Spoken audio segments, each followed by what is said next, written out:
सो दोस्तों, welcome in all India government job updates. दोस्तों, आज अपने बात करने वाले हैं एच टेट एग्ज़ाम की। ठीक है, इसके अभी अभी दोस्तों फॉर्म रिलीज़ हुए हैं और आपका एग्ज़ाम जो होने वाला है वो बिल्कुल सही समय पे होगा। कौन कौन ये भर सकता है, क्या इसका पैटर्न रहने वाला है, क्या क्वेश्चन आएंगे, मतलब कितने नंबर के क्वेश्चन आएंगे, कितने अंक आपको लाने ज़रूरी हैं, सारी चीज़ें आपको जाननी है। तो आप दोस्तों वीडियो के अंत तक ज़रूर बने रहें। देखो, जैसे अपनी रीट होती है ना, राजस्थान वाली रीट होती है, वैसी एच टेट है पात्रता परीक्षा। जैसे रीट की पात्रता परीक्षा हुई थी, वैसे ही एच टेट की यहाँ पे हरियाणा सरकार की तरफ से ये पात्रता परीक्षा आई का फॉर्म आया है 2023 का। ठीक है, इसके बाद आपका क्या है, मेंस एग्ज़ाम होगा। मतलब यहाँ पे आपको जो मिनिमम मार्क सिक्योर करके इसको क्वालिफाई करना ज़रूरी है। जो हरियाणा शिक्षक पात्रता परीक्षा है, जो भी टीचर बनने का दोस्तों यहाँ पे सपना रखते हैं, जिसको टीचर बनना है, बहुत ही जो अच्छी पोस्ट होती है दोस्तों, जो रिस्पेक्टेबल पोस्ट होती है, वो टीचर की ही मानी जाती है। तो सबसे पहले तो यहाँ पे मैं आपको बता दूं कि जो भी आपको इसका नोटिफिकेशन है वो मैं आपको टेलीग्राम चैनल है उस पर प्रोवाइड करवा दूंगा। लिंक उसका डिस्क्रिप्शन में होगा। इसके अलावा अगर आपको दोस्तों वेबसाइट पे देखना है तो इसकी htet2023.in पे जाके आप देख सकते हो नोटिफिकेशन पूरा। ठीक है, जो नोटिफिकेशन है पूरा देख सकते हो, जो सिलेबस है, क्या आने वाला है, क्या नहीं आने वाला, सारे डाउट आपके क्लियर करेंगे। देखो दोस्तों, जो हरियाणा अधिवास के स्थायी निवासी हैं या अनुसूचित जाति और दिव्यांग उम्मीदवार हैं, इसमें अलग अलग स्तर के लिए है। मतलब अब जो जैसे अपने राजस्थान है, इसके अंदर जैसे जिसने बीएसटीसी कर रखी थी और बीएड दोनों कर रखी थी, उन दोनों स्तरों को कोई भर रहा है फॉर्म, तो उसके 900 रुपये लगेंगे।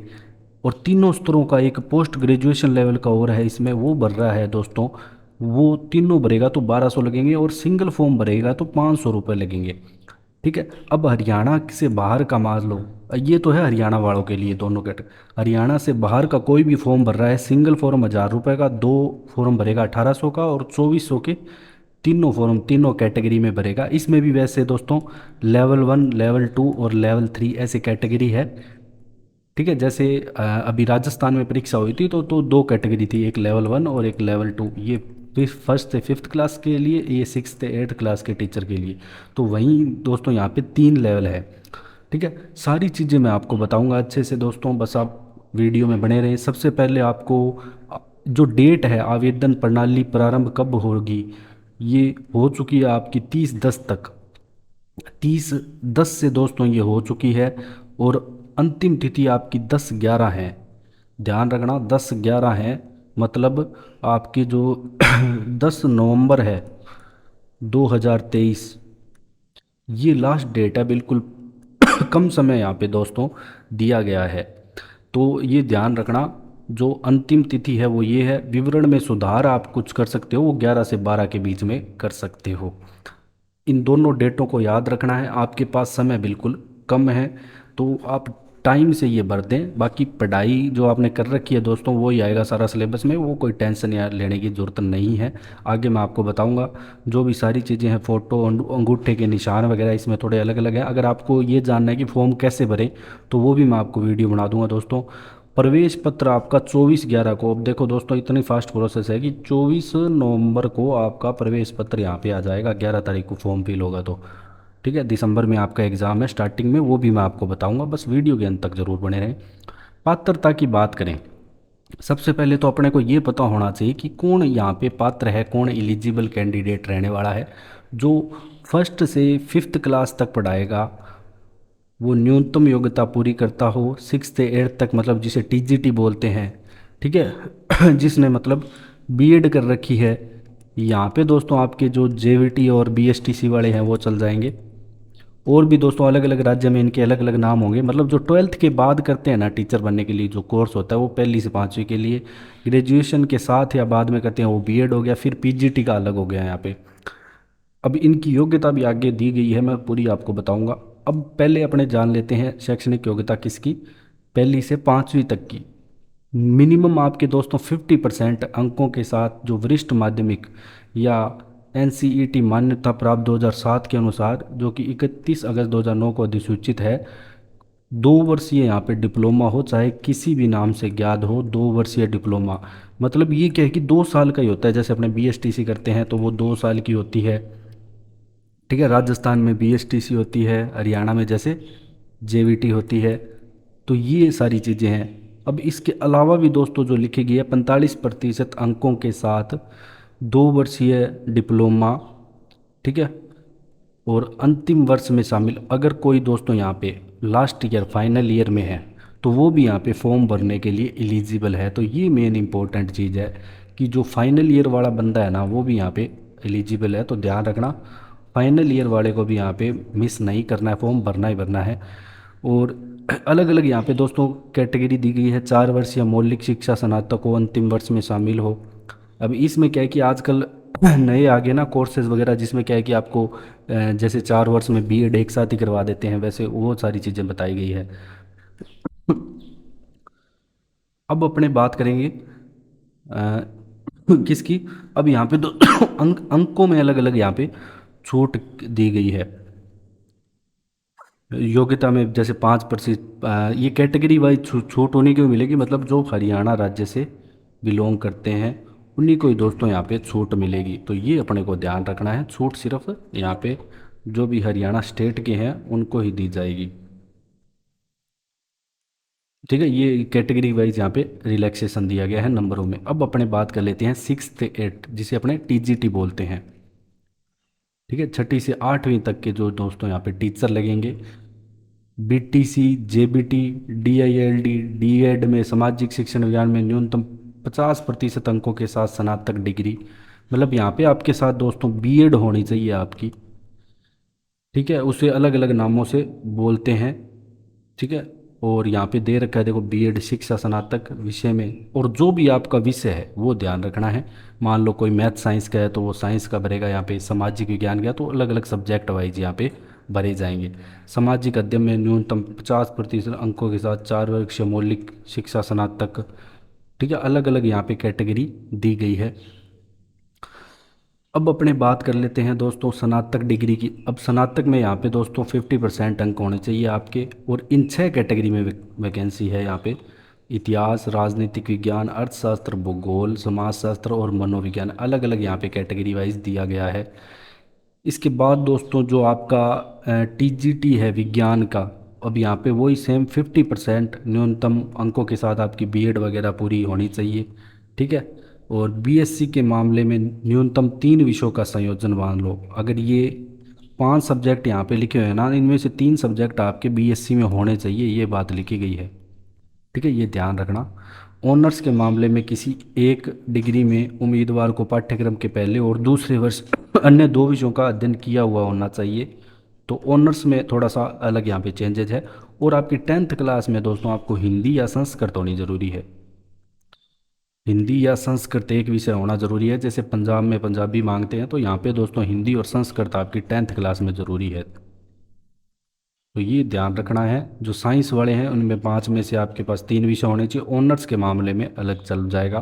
तो ये टीजीटी साइंस के लिए क्वालिफिकेशन दी गई है। फिर आपके दोस्तों गणित के लिए, मैथ के लिए दी गई है यहाँ पे भी, जिसमें बीएससी मैथमेटिक्स में कर रखी है। फिर दोस्तों आपके जो इंग्लिश है इंग्लिश में भी सेम वही आपके 50%, मतलब जो क्राइटेरिया है मिनिमम 50% का है, 50% के साथ आपकी बीएड वगैरह होनी चाहिए। और अपना सब्जेक्ट देख लेना दोस्तों, इतना तो आपको पता ही होगा। हिंदी की बात करें तो यहाँ भी सेम दोस्तों 50%, संस्कृत में भी सेम वही 50% के साथ संस्कृत में, और 10वीं में वही हिंदी और संस्कृत। पंजाबी में भी ऐसा है, शारीरिक शिक्षा में भी ऐसा ही है।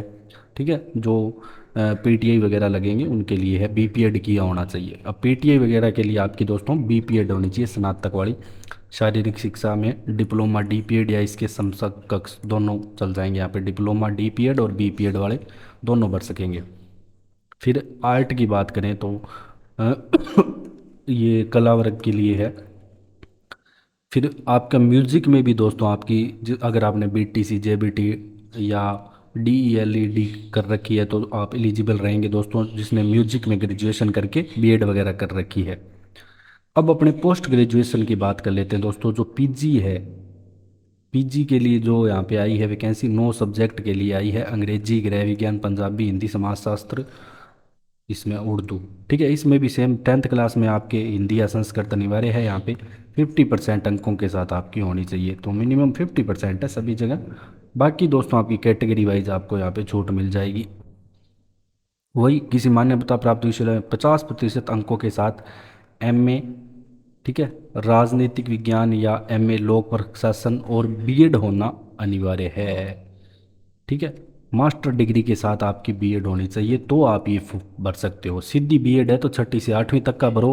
अगर दोस्तों आपके पास बीएड के साथ प्लस में आपकी मास्टर डिग्री भी है, ठीक है, जो आपका जैसे जिसने बीए कर रखी है, बीएड कर रखी है, फिर एमए भी कर ली, वो ये पीजीटी के लिए एलिजिबल है। तो ये ध्यान रखना, पीजीटी के लिए वही एलिजिबल होता है जो मास्टर डिग्री भी जिसने कर रखी है। तो संस्कृत में भी सेम यही है। सभी विषयों के लिए दोस्तों यहाँ पे सेम रहने वाली है। जैसे जीव विज्ञान है तो इसमें जितने भी सब्जेक्ट दे रखे हैं, इनमें से किसी में भी अगर आपने दोस्तों 50% अंकों के साथ यहाँ पे अपनी एमएससी कर रखी है, MSc plus BSc plus BEd कर रखी है, तीनों चीज़ें, तो आप एलिजिबल हो। ऐसे ही फिजिक्स के लिए है सेम दोस्तों, रसायन गणित अर्थशास्त्र सभी के लिए यहाँ पे सेम है। पीजीटी कंप्यूटर में भी। अब इसमें दोस्तों आपकी क्या है कि बीटेक चल जाएगी कंप्यूटर विज्ञान के लिए। क्या चल जाएगी, किसी मान्यता प्राप्त विश्वविद्यालय से 55% अंकों के साथ कंप्यूटर साइंस में 2 वर्षीय पाठ्यक्रम या 3 वर्षीय डिप्लोमा, इसके अलावा बीटेक जिसने कंप्यूटर साइंस में कर रखी है या आईटी में कर रखी है, तो यहाँ पे एलिजिबल हो जाएगा बीटेक वाला। तो बीटेक वालों के लिए दोस्तों यहाँ पे जो कंप्यूटर साइंस वालों के लिए बढ़िया वैकेंसी है। शारीरिक शिक्षा की बात करें तो सेम वही एमपीएड होनी चाहिए। यहाँ पे पहले बीपीएड मांग रखी थी, अब क्योंकि पीजीटी आ गया तो दोस्तों एमपीएड होनी चाहिए। ठीक है, सिंपल सा है, कोई ज़्यादा सोचने वाली बात नहीं है। अब अपने आ जाते हैं कैसे आपके पर्सन आएंगे, क्या क्या चीज़ों के। तो मोस्ट इंपॉर्टेंट पार्ट है दोस्तों ये वाला, पता होना चाहिए अपने जिसकी तैयारी कर रहे हैं कि क्या पर्सन आ रहे हैं, के टॉपिक पे आएंगे, हिंदी इंग्लिश के कितने क्वेश्चन आएंगे। सबसे पहले तो अपने को ये पता होना चाहिए कि टोटल यहाँ पे जो आपके पर्सन हैं, ये देखो दे रखे हैं 30 30 30। ठीक है, तो आपके टोटल 150 पर्सन आएंगे। कितने आएंगे, 150 क्वेश्चन है दोस्तों यहाँ पे आने वाले हैं, जो कि आपके 150 नंबर के होंगे। बिल्कुल, बाल विकास और शिक्षा शास्त्र है वो आपके 30% 30 नंबर के, हिंदी और इंग्लिश के 15-15% दोस्तों आपके। इसके अलावा सामान्य अध्ययन जिसमें आपके दोस्तों रीजनिंग हो गया, हरियाणा जी की सिर्फ आपकी 10 नंबर की है यहाँ पे। बाकी तर्क क्षमता और अदर स्टेट वालों को दोस्तों ज़्यादा दिक्कत नहीं आएगी, आराम से इसको क्रैक कर सकते हैं। मैथ्स की बात करें तो 30 क्वेश्चन है, तो मैथ्स इंपॉर्टेंट है दोस्तों। अब ये मैथ्स हर एक के लिए सेम है, ध्यान रखना, कोई भी हो सबके लिए यहाँ पे मैथ्स तो आएगी आएगी। पर्यावरण अध्ययन की बात करें तो 30% आएंगे, तो ये इंपॉर्टेंट हो जाता है। तो ये जो पर्यावरण अध्ययन है, मैथ्स है, इन पे ज़्यादा फोकस करो दोस्तों आप। बाल विकास और इसका तो दोस्तों जो टीचर होते हैं वो अच्छे से इसको पढ़ते ही हैं, बाल विकास और शिक्षा शास्त्र को। ठीक है, और इन सारी चीज़ों को दोस्तों अपने को कवर करना है। फिर बात करें प्रश्नों की प्रकृति, तो इस प्रकार की आएगी कि 6 से 11 वर्ष की आयु वर्ग के लिए जो शिक्षण, कैसे उनको पढ़ाने का तरीका है, शैक्षिक मनोविज्ञान है, वो सारी चीज़ें मतलब। और हरियाणा जीके के लिए जो हरियाणा राज्य की जागरूकता संबंध में मानसिक और सारे मतलब सिलेबस है ना आपको दे रखा है। ये यहाँ पे सिलेबस नहीं है, ये तो बताया गया है कि हम किस प्रकार से पर्सन का लेवल क्या रहने वाला है। और 1 से 5 का जो पाठ्यक्रम है उसके आधार पर ही मतलब आपसे पूछा जाएगा। अब मोस्ट इम्पोर्टेंट बात ये है दोस्तों कि यहाँ पे 60% मतलब 90 नंबर आपको 150 में से लाने ज़रूरी है। नेगेटिव नहीं है, ध्यान रखना, नेगेटिव मार्किंग नहीं है, नो नेगेटिव है, लेकिन फिर भी है ना दिक्कत आ सकती है। तो ध्यान रखना, जो 90 नंबर है बहुत होते हैं। अपने को ऐसे लगता है हाई पेपर का लेवल अगर बढ़िया हुआ तो 90 नंबर लाने में भी दिक्कत हो सकती है, तो इसलिए अपनी तैयारी को अच्छे से मजबूत करें। और हरियाणा अधिवास स्थायी निवासी अनुसूचित जाति जनजाति के दिव्यांगों के लिए यहाँ पे 52% 82 नंबर लाने जरूरी है। अन्य राज्यों की अनुसूचित जाति और दिव्यांगों के लिए यहाँ पे 90 नंबर, मतलब 90 नंबर तो मिनिमम है। मतलब 150 में से आपको 90 नंबर लाने हैं, 100 का टारगेट लेके चलो कि अपने को 100+ ही लेके आने हैं नंबर। और नेगेटिव है नहीं तो थोड़ा आप क्रैक कर सकते हो। अब अपने बात करते हैं दोस्तों लेवल 2 की। लेवल 2 में भी सेम वही, बस थोड़ा सा यहाँ पे चेंजेज आ जाएगा। क्या आ जाएगा, जो आपने सब्जेक्ट है उसका चेंज आएगा बस, बाकी सेम वही। बाल 30 नंबर, हिंदी 15-15 की 30 नंबर, सेम वही। मात्रात्मक रीजनिंग वगैरह तर्क क्षमता इसके अलावा हरियाणा जी के 10 नंबर की होगी। और विकल्प के अनुसार मान लो यहाँ पे दोस्तों जो साइंस का है उसके 60% आ जाएंगे, तो साइंस जो सब्जेक्ट आपका यहाँ पे स्ट्रॉन्ग होना चाहिए, क्योंकि 60 क्वेश्चन है, वही 150 क्वेश्चन, नेगेटिव मार्किंग नहीं, 2.5 घंटे का यहाँ पे समय मिलेगा आपको। साइंस है, सामाजिक है, जिसके पास अलग अलग सब्जेक्ट है उसके अनुसार। और फिर यहाँ पे भी आपको कितने नंबर, वही 90 नंबर दोस्तों लाने ज़रूरी ज़रूरी है। फिर बात करते हैं तीसरे की, पीजीटी की। ठीक है, पीजीटी में आपको क्या है, सेम वही होगा पैटर्न, बस तीनों सेम वही, चौथे में 60% कर दिए अपने सब्जेक्ट से रिलेटेड, लेकिन यहाँ पे लेवल है ना वो बढ़ जाएगा। जो पेपर का लेवल है ना दोस्तों वो इंक्रीज हो जाएगा, क्योंकि आप मतलब बड़ी क्लासों को पढ़ाओगे तो दोस्तों उस अनुसार ही दोस्तों आपको क्या है कि यहाँ पे एग्ज़ाम क्रैक करना पड़ेगा। एग्ज़ाम उस लेवल का आएगा, अच्छे लेवल का आएगा, अच्छे स्तर की यहाँ पे आपकी तैयारी होनी चाहिए। अगर आपने मास्टर डिग्री या जो भी है अच्छे से की है तो आपको भी पता होगा कि क्या लेवल रहने वाला है एग्ज़ाम का। ये प्रश्नों की यहाँ पे प्रकृति दे रखी है कि किस प्रकार का, मतलब 9 से 10 12th के लिए आप कैसे पढ़ाओगे उन बच्चों को, वो सारी चीज़ें आप और सेम वही 60% यहाँ पे मार्क्स लाने आपको ज़रूरी है, मतलब 90 नंबर ही यहाँ पे लाने ज़रूरी है। इसके बाद आपकी मेंस परीक्षा होगी, नेगेटिव नहीं होगी। अब मोस्ट इम्पोर्टेंट दोस्तों, जो 2 और 3 दिसंबर को आपका ये पेपर होने वाला है, तो ये ध्यान रखना, 2 और 3 दिसंबर को पेपर होने वाला है आपका, और आपको 150 मिनट में 150 क्वेश्चन करने हैं। ठीक है, नेगेटिव मार्किंग है नहीं, नो नेगेटिव है, बार बार बता रहा हूँ दोस्तों आपको। अगर इसके अलावा कोई भी आपका डाउट आ रहा है, अगर कोई भी है दोस्तों आपका यहाँ पे डाउट आ रहा है कि क्या सिलेबस रहने वाला है, सिलेबस वगैरह पूरे नोटिफिकेशन आप डाउनलोड करोगे जो हमारे टेलीग्राम ग्रुप में आपको मिल जाएगा, तो वहाँ मैं आपको पूरा प्रोवाइड कराऊंगा नोटिफिकेशन। ठीक है, तो उन चीज़ों को आप देखें अच्छे से, अपना सिलेबस देखें, उसके अनुसार तैयारी करें। ठीक है, बाकी आपकी जो पहले तैयारी की हुई है तो वो भी बहुत आपके काम आएगी। इसके अलावा ध्यान रखना, जो फाइनल ईयर में स्टूडेंट है वो इस एग्ज़ाम को ज़रूर देने जाएँ, आपको एक्सपीरियंस यहाँ से ज़रूर मिलेगा। हो सकता है कि आप एग्ज़ाम भी क्रैक कर दो, अगर दोस्तों आप साथ साथ अच्छी तैयारी कर रहे हो तो thanks for joining all India government job updates.